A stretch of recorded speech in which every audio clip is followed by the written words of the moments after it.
¿Qué tal, muchachos? Espero que se encuentren muy bien.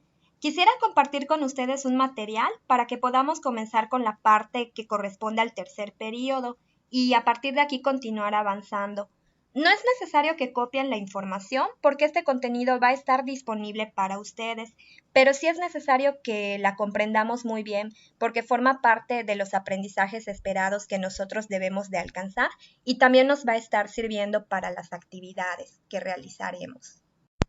Como seguramente te acordarás, en el periodo número 2 estuvimos trabajando con la forma de vida en Mesoamérica, hablamos un poco acerca de cada una de las culturas, cómo se desenvolvieron en el pasado y también cómo se desenvuelven en el presente. Debemos cerrar esta sección con la parte de conquista, acerca de la cual tú ya realizaste el tríptico correspondiente. Entonces, el aprendizaje esperado de esta actividad o proyecto de receso fue que nos tocaba reflexionar acerca de las diferencias culturales entre los españoles e indígenas en la época de conquista. En el primer apartado, que se llama La conquista, vemos que se aborda la llegada de los españoles sobre México Tenochtitlan. Esto ocasiona que los indígenas creyeran que se trataba de dioses. Con esto ellos trataban de explicar esa llegada de esos personajes extraños. Por tanto, optaban por darles diferentes ofrendas de recursos pues muy ricos, entre ellos el oro, sobre todo el tlatoani que estaba en ese momento, que era Moctezuma.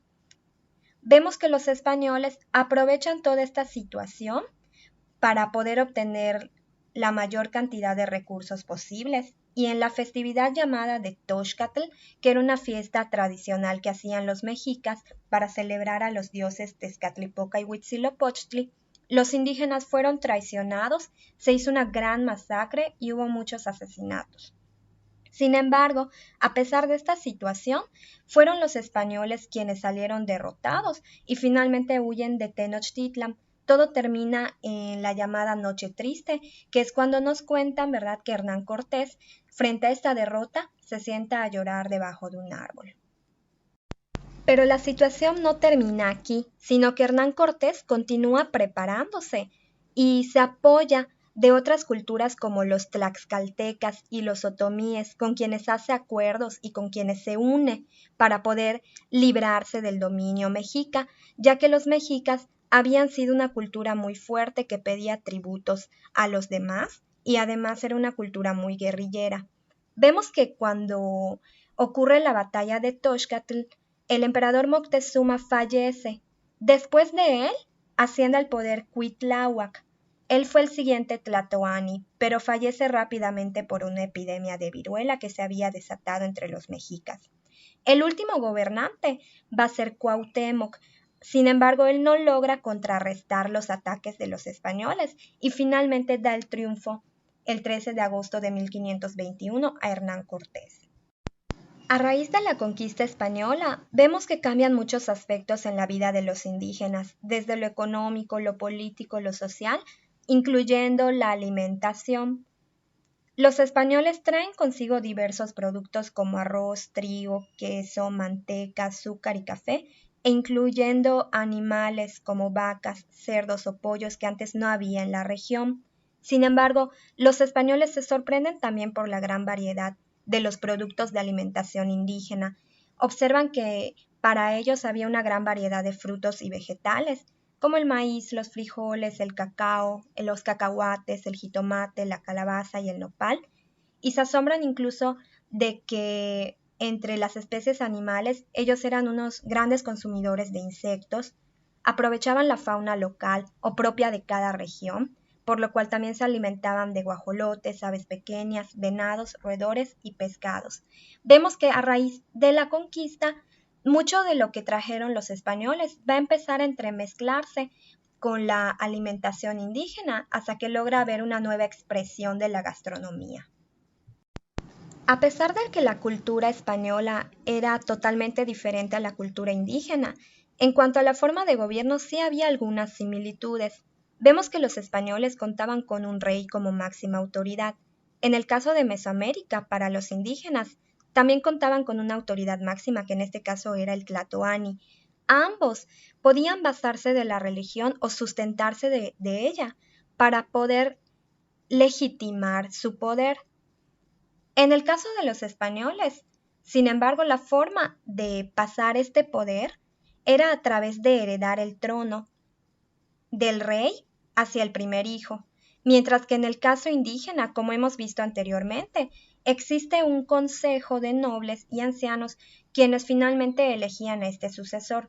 Para ambas culturas, observamos que existía una nobleza que se educaba exclusivamente para gobernar y en ambos casos las autoridades máximas ordenaban que se les dieran tributos por las naciones, culturas o regiones que estuvieran a su cargo. Sin embargo, en el caso de los indígenas, todavía se permitía que estas culturas pudieran, pues, conservar su forma de vida específica. Sin embargo, en el caso de los españoles, este poder trataba de unificar a las regiones que gobernaba en una misma forma cultural. Donde sí observamos grandes diferencias es en la religión o en la cosmovisión que ostentaban los pueblos indígenas respecto a los españoles.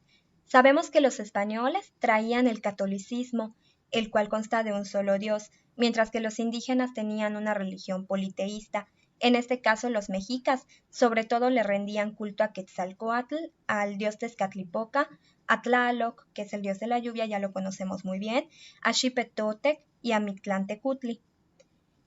Para los españoles, ellos concebían entre las creencias del catolicismo que los actos de la vida humana determinaban cuál iba a ser el destino del alma. Sin embargo, en el caso indígena, para ellos, el alma de los muertos iba a un lugar que se llamaba el Mictlán. Entonces, en este sitio, el alma iba a comenzar un viaje al borde de un gran río, el cual debía de atravesar con ayuda de un perro. Entonces, a lo largo de este viaje del Mictlán, el alma se iba a encontrar con una serie de obstáculos o de dificultades, iba a pasar frío, iba a pasar pues ciertos problemas hasta que lograra llegar a un punto, a una zona común en la cual el alma ya podía unirse finalmente al universo y adquiría una gran sabiduría.